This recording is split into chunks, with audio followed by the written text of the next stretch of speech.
I took a sip of my coffee and nearly choked as I read the letter. It wasn't just another bill or a tax notice. It was something far more devastating. The crisp, official document stated that my 50-acre ranch, the very land my grandfather toiled on and I had poured my heart, sweat, and beer money into, was no longer entirely mine. The Homeowners Association, a group I had never been part of, had decided without my knowledge or consent that my ranch was now designated as community land for the entire neighborhood. I squinted at the words, reread them, and then did the only logical thing. I laughed hard.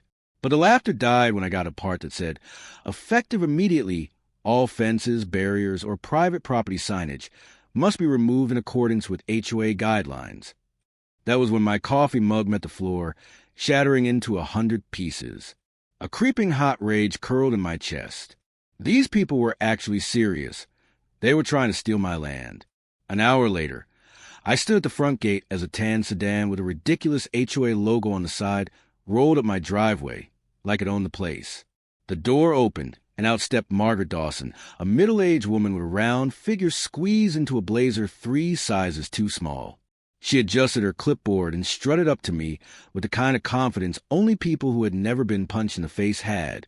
Behind her, 2 other HOA board members, equally smug and overdressed, hovered like vultures over a fresh carcass. "Mr. Monroe," she said, her voice syrupy with fake politeness, "we sent you the notice regarding the community land designation. We'd like to discuss the next steps." I folded my arms and stared at her, letting the silence stretch until it became uncomfortable. "Next steps?" I finally said, "Yeah, I got a next step. It's called trespassing laws." Margaret let out a small chuckle, the kind that said she found me amusingly stupid. "Oh, I think there's a misunderstanding," she said. "You see, our board voted unanimously to include your land within the HOA jurisdiction, since your ranch has historically been accessible to community members for hiking and leisure." Historically, I cut her off. The only thing this land has historically been used for is ranching, and my land isn't part of your HOA. Margaret gave me a patronizing smile. "It is now." I stared at her, waiting for the punchline. None came. She actually believed this nonsense. I looked at the 2 board members behind her, both nodding along like well-trained parrots, and felt a sudden urge to throw something.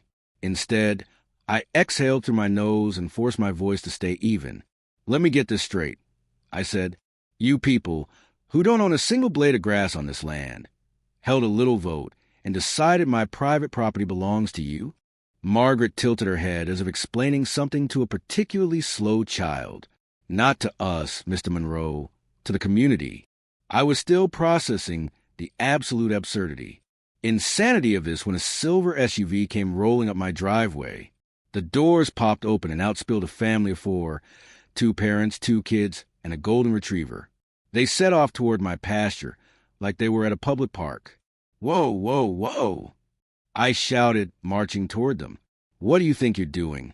The dad, a balding man in a golf shirt, smiled at me like I was the one intruding. "Oh, Margaret said the HOA opened up this land for public use," he said, tossing a frisbee to his son. "Figured we'd check it out." Margaret, who had followed me, placed a firm hand on my shoulder as if we were old friends.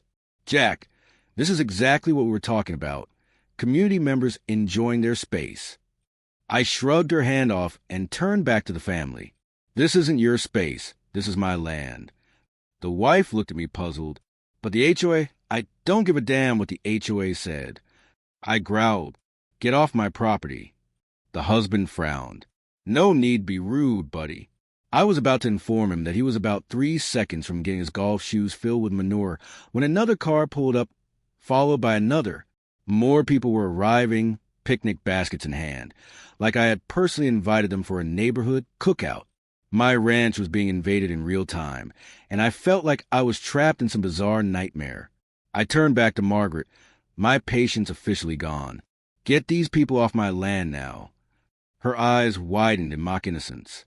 "Oh, Jack, there's no need for hostility. This transition will be easier if we all work together." I stepped closer, lowering my voice.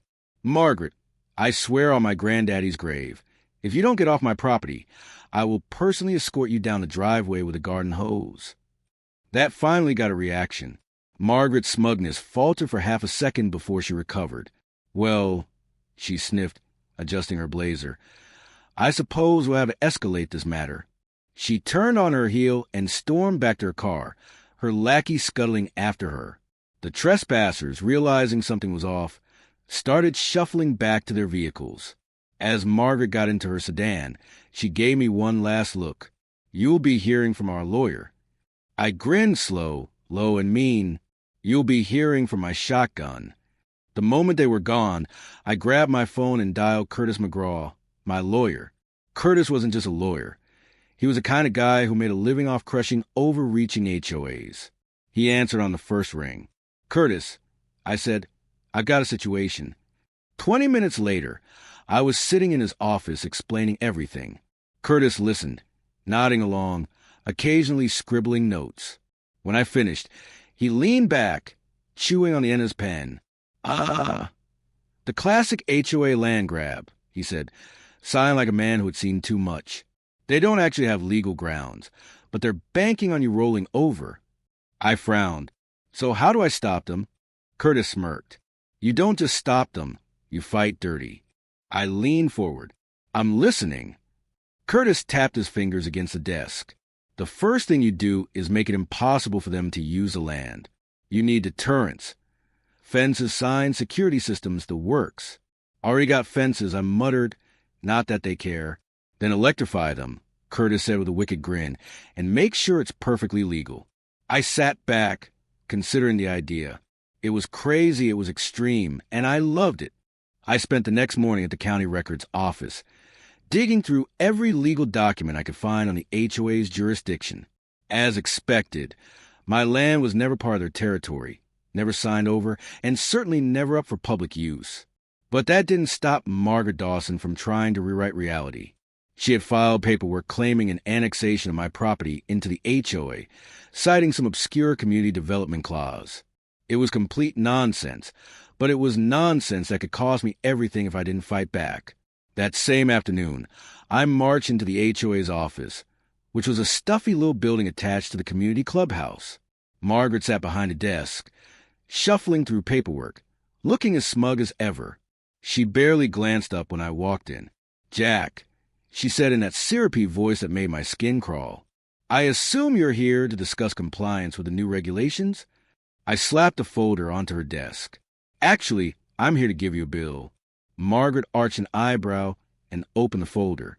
Inside were the official documents confirming that my land had never been under HOA jurisdiction until they decided to annex it. And since they claimed my property was now part of the association, that meant they owed me. Specifically, they owed me 20 years' worth of unpaid HOA dues for the land they had supposedly managed. The number I wrote down was just over $200,000. Margaret's face turned a shade of pale I hadn't thought possible. This is absurd. No, what's absurd is you thinking you could steal my land, I said. So here's the deal. Either the HOA pays me everything they owe, or we take this fight to court, where a judge is going to have a field day with your fraudulent land grab. Margaret's lips tightened. The board will never agree to this. Then I suggest you find a way to make them, I said. Oh, and one more thing. Until this is settled, I'll be making a few modifications to my property.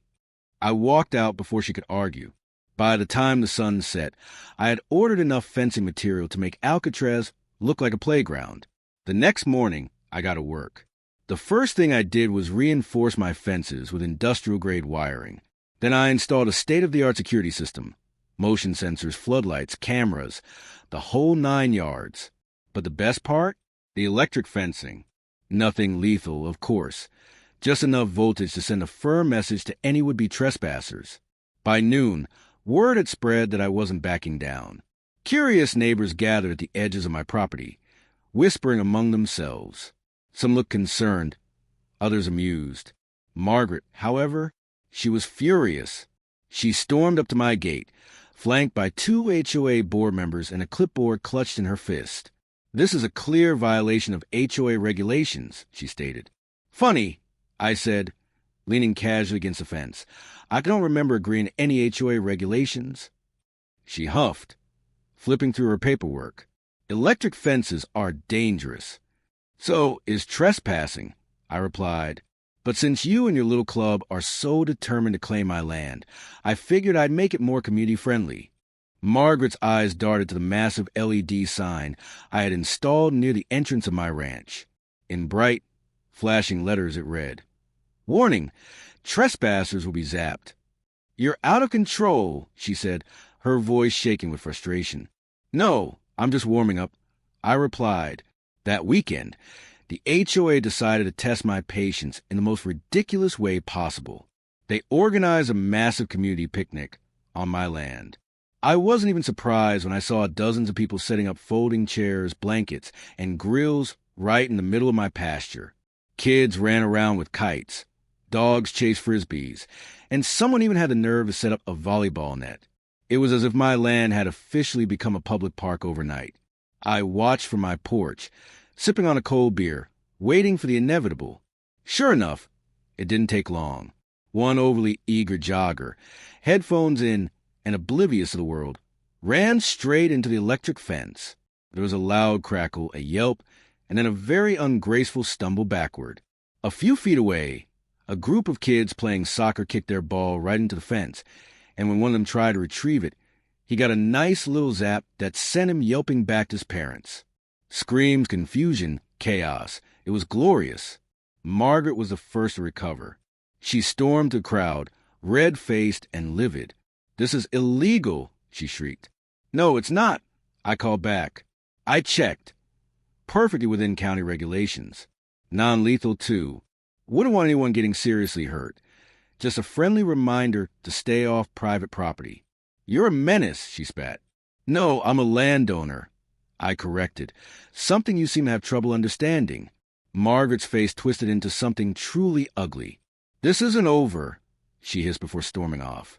The next day, I received an official cease and desist letter from the HOA, demanding that I take down the electric fences and remove all deterrents. I forwarded the letter to Curtis, who practically cackled when he read it. "They really think they can bully you into giving up," he said. "Oh, this is getting fun." He drafted a counter demand stating that if the HOA continued to claim my land as community property, then they were financially responsible for its upkeep. That meant paying for fencing, security, liability insurance, and of course, back taxes. By the time the numbers were crunched, the HOA owed me so much money they'd have to start charging every homeowner triple just to cover the costs. Margaret's response came in the form of a separate emergency meeting with the HOA board. I wasn't invited, but I didn't need to be. Word spread fast. Homeowners were furious when they found out that their fees were about to skyrocket, all because Margaret had overstepped her authority. People who had once sung her praises were now calling for her resignation. 2 days later, I found Margaret at my gate again, looking far less confident than before. She cleared her throat, gripping her clipboard like a lifeline. "Mr. Monroe," she started, her voice strained. "The board has reconsidered its stance. We are willing to discuss a peaceful resolution." I grinned. "I'm listening." She swallowed hard. "If you agree to remove the fences, we'll drop all HOA claims on your land." I took a long, dramatic sip of my coffee. Tempting, but here's the thing, Margaret. I like my fences, and I really like watching you squirm. Her face tightened. "This is extortion." "No, this is justice," I said. "You tried to steal my land, you lost, and now you're going to do exactly what I say." Margaret stared at me for a long moment, jaw clenched, before finally nodding. "Fine. The board will vote to officially remove your land from the HOA." "That's a good start," I said. "And one more thing. You're going to cover my legal fees." Her nostrils flared. "You can't be serious." I crossed my arms. "Oh, I'm dead serious." Silence stretched between us. Then, with visible effort, she gave a stiff nod. "Fine." I smiled, watching as she turned on her heel and walked away. The war wasn't over yet, but I had won the battle, and I wasn't done making them pay. Margaret's defeat should have been the end of it, but I knew better. People like her didn't just roll over and accept failure. They plotted, schemed, and looked for any possible loophole to claw their way back to power. So I stayed ready. I reinforced my fences, added even more security cameras, and made sure my lawyer was on standby for whatever nonsense they tried next. But to my surprise, things stayed quiet. Too quiet. Then about a week later, I started noticing strange things. A group of men in suits, none of whom I recognized, were seen walking around the neighborhood, speaking in hushed voices with various HOA board members. A few residents stopped waving at me in town, looking guilty whenever I caught their eyes. It didn't take long for word to spread that the HOA was in full-blown crisis mode. Homeowners were furious about the special assessment fees Margaret had tried to impose, and a petition had started circulating demanding her resignation. It all came to a head at the next HOA meeting. Now, I normally wouldn't have bothered attending one of their little neighborhood cult gatherings, but this time was different. This time they were discussing whether or not Margaret should remain in charge, and I wouldn't miss that for the world. I arrived early, taking a seat near the back, arms crossed as I watched the chaos unfold. The moment Margaret walked in, the tension in the room thickened. She took her usual seat at, "The HOA has been a disaster lately. We need someone strong, someone who won't let power go to their head." I crossed my arms, not interested. Another board member, a woman in her 50s, stepped forward. "Jack, if you become president, you could dissolve the HOA." That made me pause. "Say that again? If you take over, you could vote to dismantle it entirely," she said. "No more fees, no more ridiculous rules, just homeowners managing their own property, like it should have been from the start." I sat for a long moment, weighing the idea of running an HOA, a notion that made me want to gag. But the thought of finally ending their nonsense was too enticing to ignore. With a deep exhale, I declared, "All right, I'm in, on one condition. We scrap every last one of your HOA rule books." Derek's eyes lit up as he eagerly agreed. Within a week, it was official. The HOA was dissolved by unanimous vote. Homeowners were now free to do whatever they wished with their own property. No more fines for a blade of grass standing an inch too tall, no more absurd restrictions on paint colors, and no more tyrannical overreach. Just like that, peace returned to the neighborhood. To celebrate, I threw the biggest barbecue anyone had ever seen. The air was filled with the mouth-watering aroma of smoked brisket. Beer flowed freely, and for the first time in years, neighbors were truly happy to be home. As I manned the grill, watching laughter ripple through the crowd, a deep sense of satisfaction washed over me. Halfway through the festivities, Curtis strolled over with a grin. "You really pulled it off," he said, piling ribs onto his plate. I smirked and replied, "Told you I'd fight dirty." Curtis laughed and asked, "So, what's next now that you're free of the HOA?" I glanced at my newly reinforced fences standing tall in the fading light and said, "Oh, I'll figure something out." With that, I raised my beer as the sun dipped below the horizon. My land was mine again, beyond the reach of HOAs, bureaucrats, or anyone else. I had won, and this was just the beginning.